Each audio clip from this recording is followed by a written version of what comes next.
podcast is part of the Sports Social Podcast Network.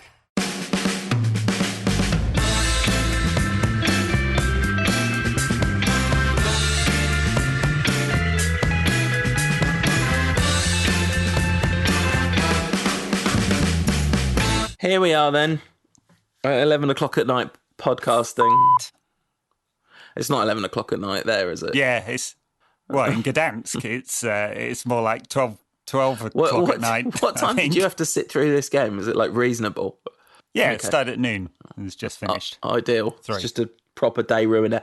I don't know what to say, Ed. I was... at halftime, I was pretty optimistic because we're so used to being in that position, and not that there was cause for optimism from the first half performance, but just it's been the case time and time again. And we did sort of a little bit get it together in the second half, but not to any great extent. And the goal was scrappy. Their goal was just sloppy. And then suddenly this game, which was sorely lacking from both sides in quality. Villarreal defended well, but was lacking in quality for both sides. Suddenly all these players decided they were all-time technical greats. And the final score on penalties was 11-10. And De Gea... Yes, sort of tells some of the story, doesn't it? I never have much confidence with De Gea in goal off a pen. I did look this up a few weeks back. Remember, we had a chat about it. I think he saved like 3 or 4 pens in his career, but nothing for he saved 11 penalties in his career, but just nothing for a very long time. And a few of those were at Atletico. But it's worth saying that, like, our lack of confidence in David De Gea facing penalties now extends to... Sadly for Dave, now extends to a lack of confidence in him taking the penalty, especially after their keeper.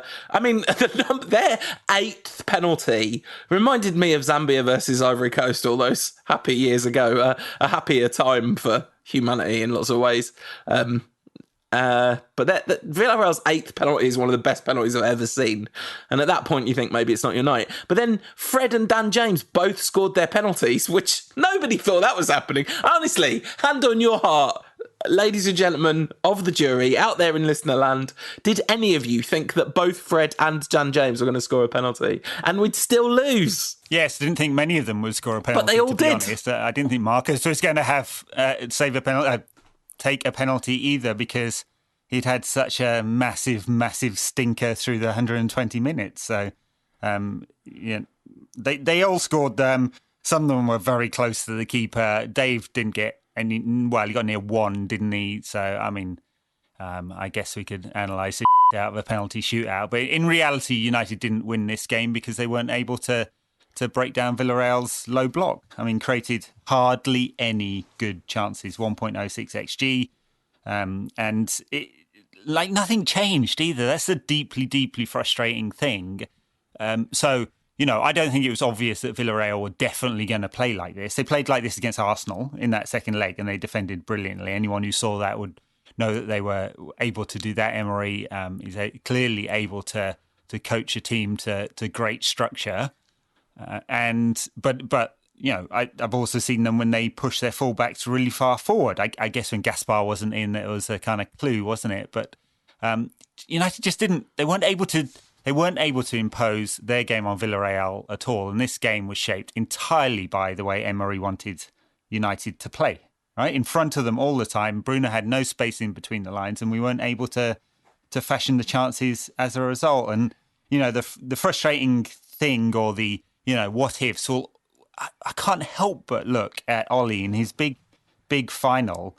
Waited until past 90 minutes to try and change anything, and then it seemed like most of the subs were there for the penalty shootout, which I suppose you could say he got right, but it didn't change the pattern of the game before that at all. Yeah, there were a number of times where we got round the side of them, and Luke Shaw, Mason Greenwood on the right got in, and just the final ball wasn't there. And then was one right at the end of the first half where Rashford did the brilliant skill and made himself some space. So there were a few moments of, the kind of what ifs. There was the one where Shaw lamped the ball across and Cavani managed to direct his header on target, but it hit Pau Torres' head.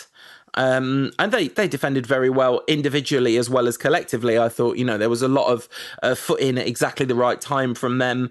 And United were in that position that we've been in so many times of it needs to all come off absolutely perfectly for us to get for us to score in that situation. Now, I have to say, even after that first half, it felt to me like we had enough weapons on the pitch to do something. And I think this was Solskjaer's kind of rabbit in the headlights approach. Because, we talk about Carl did a really good thing on The Athletic about his plan A, right? And Solskjaer's obsessed with his plan A. Plan A is really his only plan for the most part. There's a few tweaks to it. But the lineup, we were happy, right? He went with, I think, possibly expecting Villareal somewhat to play like this. He went with the most attacking lineup he possibly could have. Pogba, Fernandes, Cavani, Rashford, Greenwood, all on the pitch. No compromises there. So, just no complaints about that. No complaints about the intent from Solskjaer. But particularly in that second half, there was a period where you thought, roll the dice. And genuinely, like, I saw people say the bench is really weak, and in some ways you could say that it is, but what the bench did have was lots of players who just played really well together in the last league game of the season, and who could really link up around the edge of the box and maybe create some space, because United were playing so horizontally, and they were constantly trying to stretch the play by knocking it to the one bit of space, which was the far opposite flank. But it was, 3 steps across for Villarreal to reshuffle into position to deal with those balls. Yeah. I don't think playing it across field was a bad tactic per se. You got to try and shift the opposition around. They never created any overloads ever. With the 4-4-2, it was always 2 versus 1. Even when United had 2 up with Shaw and Rashford, or Wan-Bissaka and Mason Greenwood. So Villarreal were never a man light, and Bruno, because the space between the back four and the midfield four was so tight, there's almost nothing in there, wasn't able to find those half spaces at all, and I think that's where you go, well, okay, it's been like this for 45 minutes, 60 minutes, 90 minutes. How am I going to try and restructure this game in some way to change it? And he clearly, there is no plan B. There's no Donny van der Beek, the big summer purchase, didn't figure at all in this game. Right now, he shouldn't have figured on performances this season. He hasn't earned the right to be in this team, but would he have made a difference? I don't know. Obviously no Anthony Martial because he's injured, but I just, the frustration, maybe nothing could have been done, but the frustration is there was no attempt to make anything. Apart from Edison's goal, which was pretty fortunate. Good for him that he managed to stay onside, but fortunate that it fell to him.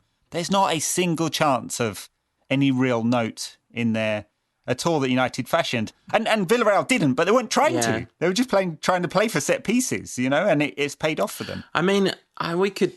We could break down the goal that both of us have watched numerous times, the goal that United conceded. As soon as Cavani made the foul... We've watched it numerous times this season, not just today. There was a couple of classic commentary moments, like bad commentary moments. Ian Dark said, that wasn't in the script, was it, when Villarreal went 1-0 up? I was like, literally. That is literally the script, Ian. But then he also said the thing that they love to say, which I said this on Instagram Live at half-time, that this is a classic NQAT. You need to hold 2 thoughts in your head at the same time, right? Harry Maguire's absence causes United's defence organisational problems, but Dark saying, their defence, I have to say, just doesn't look the same without Harry Maguire, is both true and profoundly false, in the sense that that's exactly how our defence looks every single game. And that's not even a knock on Maguire, because this was just like Lindelof being absolutely, both completely spatially unaware as their man peels offshore and runs in behind Lindelof, and then just classic bullied off the ball by the striker. Dave's feet aren't set. The big man Gerard Moreno. Yeah, we've seen it so often, and I'm so bored of myself, honestly. Only one more pot to go. Yeah, I know. So Solskjaer said the other week that we'd sort that problem out when fans were back. Well, there were 2,000 United fans who'd braved that trip, and we'll have to, in theory, do a 10-day quarantine as a result. And it didn't seem to help the defending. I don't know. A few of them could have shouted, "He's on your blind side, mate." It was at the other end, wasn't it? It was at the other end. It didn't want to matter. Yeah. I just know we've seen it so often, so that's a fix for later now because it's too late. But it's a nice ball whipped in, and it's a good run. from one zone to the next zone. You know, exactly what you should be doing. But it's possible to defend. Someone said on Twitter they thought the line should have been deeper as well, especially with De Gea in net, and I do have some sympathy for that perspective. It was an interesting choice that he picked De Gea over Henderson, and there were, I mean, we didn't really see the best of, you know, the good reason for picking De Gea, which is he makes worldy saves. But we did, you know, there was a number of times I was thinking, just release the ball quickly, and he just doesn't. So there was a few frustrating moments. I don't know. It was a horrible, horrible, horrible game of football to sit through, wasn't it? I mean, I mean, the second half wasn't terrible. There was a lot of intent, but you know, Rashford was absolutely dead on his feet, and you know, like when he scored that penalty, I nearly burst into tears. That's how much I love Marcus Rashford. I literally shouted at my television as he was doing the run-up, "You are magic, young man. You can do this," because he shouldn't have been able to do it based on how absolutely 1 out of 10 he performed in this game. I can think of two things he did well: the bit of skill to get in behind, which he then messed up, and a really good ball to Luke Shaw, which led to that horrible tackle on Shaw where they got the free kick from out wide. Those are the two good moments. I mean, there one where Bruno, I mean, we all are just working on the assumption that Bruno Fernandes was 1.5 miles offside, right? Because otherwise Rashford's absolutely Dan James that in front of goal. I don't know if that's counting on the... Flag did go okay, up. good. Flag did Thank go goodness. up. Yeah. I mean, it was just one of those. That's why I wasn't very confident when Rashford came up for the penalty, then took 57 Zaza steps before actually getting it in. He just had a stinker. You know, it can happen, I guess. Playing injured. Shouldn't happen in one of those big games. I mean, yeah, he's had a in and out season, hasn't he? But that's for next week when we can review everyone. I don't want it. Oh God! Right now, doing it, and one of the, we will do it. And one of the reasons why next week changes completely. So if we won today, even if it's on penalties, even if it's those fractions, those tiny little details, which matter, of course, because football is at this level is won in the tiny little details. The narrative changes. Of course it does, right? Because all the commentary around the team now is, 4 years without a trophy, 3 years or 2.5 for Ole without bringing a trophy to United. Got over the semi-final curse, couldn't take it one step further, have a budget 4 times that of Villareal, weren't able to impose themselves on the game. It's going to all be negative now. And what football's for the entertainment. This wasn't entertaining. Football's for winning, which is part of the entertainment. This wasn't winning, and of course it's going to change the feeling around what this season was. And it shouldn't do really, because we're one Dave hand from saving a penalty and it going the other way. Oh yeah, the keeper, their keeper dives out the way instead of Dave tries to blast it instead of place it in the corner.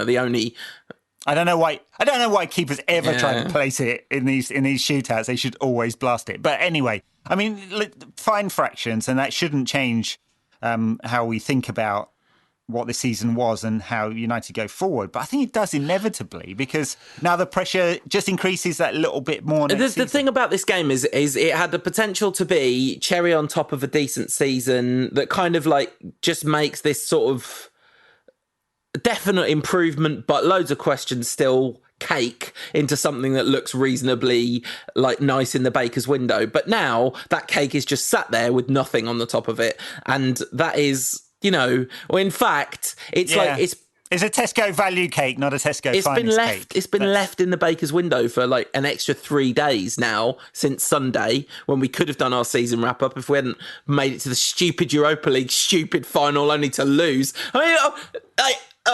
You get stuck in football detention, right, for finishing third that's punishment enough, and then you have to lose as well. I mean, listen, I'm a weirdo, right? So I was watching that and watched the Villareal fans in tears at the end, and oh yeah, that's nice for them, because it's amazing. It's an amazing thing for them.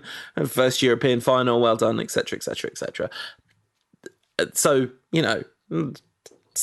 selfishness aside for 1 second, there are loads of people happy because this has happened, and there are loads of people that hate Man United that are happy because this has happened as well. But the sort of just the kind of, I know it's a real shame that the big game players didn't turn up in this game. I thought Cavani had a pretty rough first half actually, and then they're much better in the second half. And he was obviously like incredibly central to United's kind of attack, overall endeavour everywhere in the pitch. He was defending well. He was, cleared set pieces with his head. He was coming back and making tackles, and he was he was trying real hard. Bruno just couldn't get on the ball in dangerous positions, and of course gets more and more frustrated and tries more and more stuff. Pogba, I thought, started the game really well and just faded out of the game, possibly also through frustration. I did think he was our best chance at kind of unlocking something while, in that first period of the game.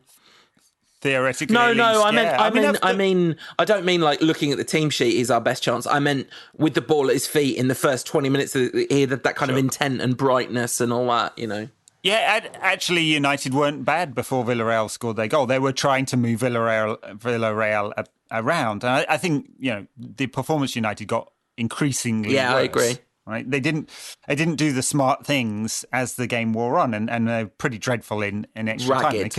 You couldn't really say, like, United are hard done by. They might have had 60% possession and 13 shots. It's about the same as Villarreal, by the way, on the shots. But hardly any of them good, and so much crab football going side to side. And that happened more and more. And, I counted it. In extra time, the press lasted 2 minutes. 2 minutes before they gave up on it. And, okay, so they were all shot.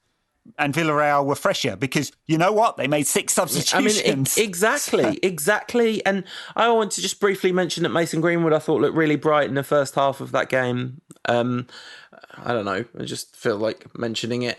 But the lack of substitutions thing got more and more bizarre as the game went on, because all the way through you're thinking, well, clearly now at this point he's just keeping these players on for penalties. And then so there were 3 players that started the game who took a penalty: Rashford, Fernandes and Cavani. And I think apart from Rashford, you wouldn't have necessarily taken either Bruno or Cavani off. They looked sort of semi-cooked, but they didn't quite look as cooked as Rashford. But the sacrifice that was made to keep those players on, and particularly Rashford, was a complete lack of ability to impose any kind of... And what's so weird is it's literally the 26th of May and Ole Gunnar Solskjaer didn't make a substitution in the European final. He's Ole Gunnar Solskjaer. I mean, I don't know if anyone has come across this concept, but him and his mates who came on as substitutes in that game made quite an impact on the direction of travel of the game. They did, and I can't help but feel this is going to shape the perception around Ole. Of course it is, because these big moments are what really count when you're a big team and you're chasing the big trophies. Even if this is the second division of European football. The only joy comes in Mourinho will be in the third division of European football next season, but we can talk about that later. Anyway, look, I can't, I don't even feel like after something like this happens, you go, what if this had happened, but if something had... I don't feel like that. I feel frustration that United weren't able to impose their game on Villarreal at all. And Emery got it exactly right from that perspective. But then it's compounded by the fact that we didn't even try to change it at all. I don't know. I just feel so utterly reactive to go really hostile on Solskjaer as a manager after that game. But that wouldn't be entirely fair, but there are things you can analyse. Yeah, the thing is, what I'm saying is what I want to do is go really hostile on Solskjaer after that game. So I'm just holding back on that. But, this is the thing that we've talked about a lot, which is it really doesn't help that he looks like a rabbit in the headlights. I think it was when Fred scored his penalty and... maybe not, actually. I can't remember whose penalty it was. They were coming back and Solskjaer was on the touchline kind of like really leaning round to kind of give the guy props, give him thumbs up. And he really looked like Alan Partridge just shouting, Dan, Dan, Dan, over and over again and being ignored. But anyway, I don't know. It was so nice earlier in the day. Nemanja Matic and Juan Mata and Fernandes and Cavani having a little chat with Sir Alex. And seen between that and the starting lineup that Sir Alex might have slightly taken over managing the team for the day. Hey, Sir Alex would have got a couple of forwards on in those last few minutes. And this is what's... if you're going to be the tribute act manager, do the tribute act thing. I know we don't have the Europa League level equivalent of... listen, I can't believe I'm about to say this, but just chuck Dan James on and have a go. See if he does his one good thing a year. He did eventually. Yeah, right. I mean, at the absolute death. And James, by the way, was the only substitution that changed something about the game. All the others, I assume, were for the pens. Tuanzebe came from Bailly. Maybe that was the yellow card. Maybe it was just Bailly's not had a lot of football. I don't know. But Juan Mata and Tellez came on for the pens absolutely. a minute before the pens. That's all right. So you can do that, and that's sort of perfectly sensible in a way at that stage in the game. But do something. Perhaps he should have done the Van Gaal thing and brought Hendo on. I know that there are a lot of United fans who, no joke, would have very much liked that to happen. And given De Gea's penalty record, it would have been perfectly sensible. Ollie's not that kind of manager that's going to break De Gea in that way. I don't know. It was immensely frustrating. It's the end of a long, hard, draining season. We've been talking for the last 2 weeks about whether they'd be able to conjure up any form, and they just weren't. And it was an opposition that was a particularly difficult opposition for this particular United side. Well, since 2014, the United really struggle against these type of teams. This is the hardest sort of team for them to turn it on against. And they just never... there's some really, really, really good players in that team. There's some big game players in that team. There's some big moment players in that team. And that stuff didn't happen today. And the problem is, that's fine, right? That can just happen. It's disappointing and frustrating, but it can happen. The problem is, this is so obvious. There's no plan B. That's plan A. Really good players do something really good. Why don't you roll the dice and bring Amad Diallo on in extra time? I understand why you don't, because I'm not saying if I was there in that position, I wouldn't be just looking at pitch going, but that's Bruno bloody Fernandes. He might do something absolutely amazing any second now. But, Sure, that's why he didn't. Exactly. He didn't. He doesn't have confidence in those players or perhaps even in himself to make that big decision. And the fine details matter. But, last season was third in a bunch of semi-finals. This season was second in a final. Maybe next season we'll win the league and the Champions League. Yeah. I am not watching the Champions League final now. I tell you that for nothing. You going to watch it, Ed? You going to watch the Gazprom? I don't know. Why would I do it? Feel like I might go and do something more satisfying, get my balls waxed or something. They're not sponsored anymore.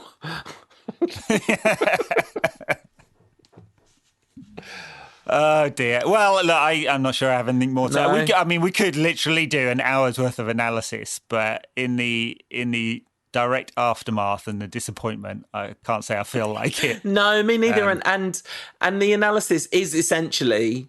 when I was talking about the horizontal passes, I wasn't saying they were bad. I was saying Villarreal were dealing with them excellently. They were getting themselves back into position. And my only what-if moments, there was just a few bits of interplay in the first half where you're watching it and they're threading intricate passes and just that, there's just something goes wrong somewhere down the line and the wonder goal isn't scored. Well, when did we last lose a European final? 2011?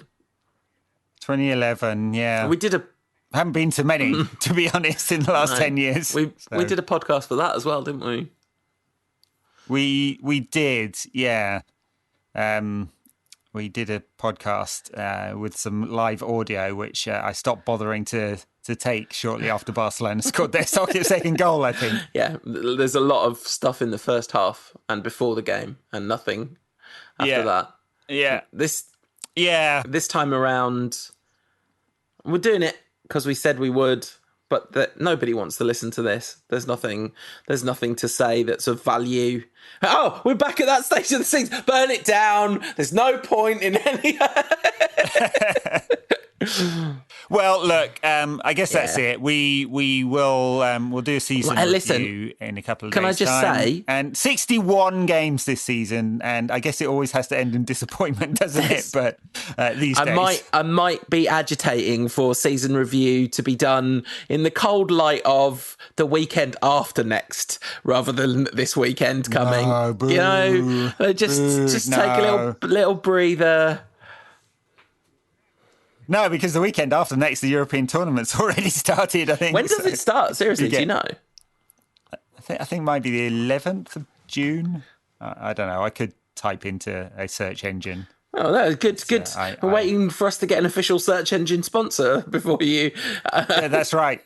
Before I name them. Oh, it's perfect. No, we don't do a podcast this weekend. This is totally an off-air conversation. And we do it next weekend, and we do a nice Euro previews for Patreon backers.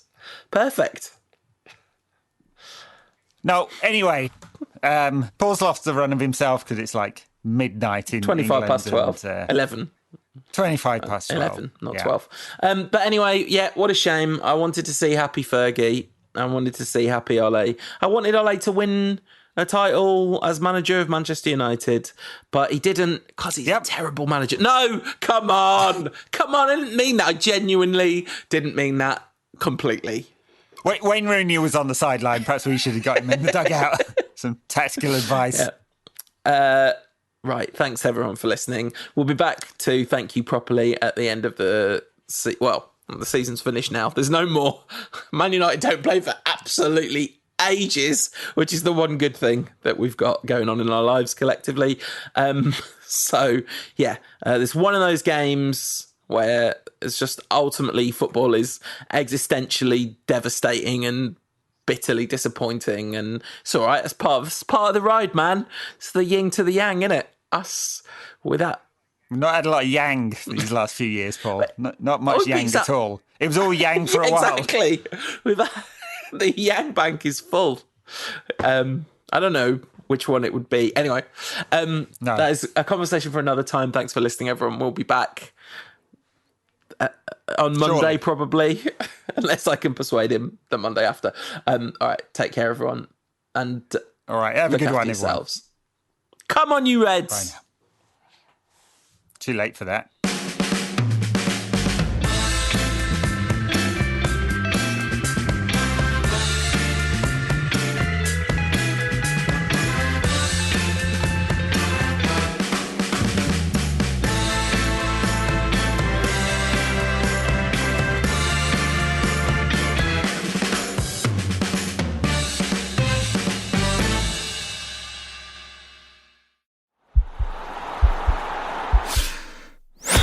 This podcast is part of the Sports Social Podcast Network.